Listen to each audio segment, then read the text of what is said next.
වගේම නිමේෂ් මදුශාංග කිනස එයාගේ ඩ්‍රාමා එකකුත් දැන් ළඟදී රිලීස් වෙනවා. ඉතින් එයාලා තමයි ඉතින් ගොඩක් නම් වශයෙන් නොකීවත් ගොඩක් අය උදව් කරා. ඒ හැමෝටම ගොඩක් පිං ඇත්තටම. ඔයා සඳහන් කරා නිමේෂ් ගැන. දැන් මේ දවස්වල ඒ නිමේෂ්ගේ ටෙලිනාට්‍ය තමයි ඉස්සරහට අපිට දැක බලා ගන්න පුළුවන් නේ. අපි ඒ ගැනත් සඳහන් කරමු. ඔව් වගේ ඒක තාත්තගේ ඩ්‍රාමා එකක්. ඒකේ අමුතුම දෙයක් කියන්නේ විශේෂ දෙයක් තමයි මට මගේ තාත්තා පොඩි ගානේ ඉඳන් නැති වුණත් ආනන්ද අතකොල්ල සර් තමයි ඉන්නේ ඒකේ ප්‍රධාන චරිත කරන්නේ. ඉතින් මට එයාගේ පුතා විදිහට මම ඉන්නේ ඒකේ.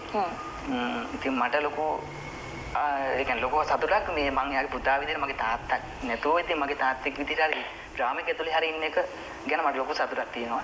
ඉතින් මේ විරාජ් රංගපාන තාත්තා ටෙලිනාට්‍ය ඔයාලට මේ හරිදේ ටීවී අපේ නාලිකාව තුලින් දැක බලා ගැනීමේ අවස්ථාව ලැබෙනවා. විරාජ් අපි සඳහන් කරමු මේ තාත්තා ටෙලිනාට්‍ය නිෂ්පාදනය කරේ කවුද? තව රංගපාන ශිල්පීන් කවුද කියලා. ඔව් වගේ. නිෂ්පාදනය කරේ නිමේෂ් මදුශාංග කියන සර්මයි. එතකොට ඩිරෙක්ටර් ඒ සර්මයි.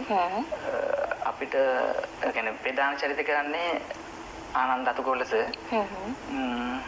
ඒ වගේම මම විරාජ් මදුශාංග මම ඉතින් ආයි ලක්ෂිත කියලා මල්ලි කෙනෙක් තමයි කුරුණෑගල පැත්තේ යා ඉන්නවා. මට නම් වශයෙන් ගොඩක් අය මතක නැහැ අලුත් කීප දෙනෙක් ඉන්නේ. ගොඩක් දැන් ලොකු පිරිසක් ඉන්නවා ඒකේ. සාමාන්‍යයෙන් හොඳ නිර්මාණයක් ඉතින් හැමෝටම බලන්න පුළුවන් නිර්මාණයක්.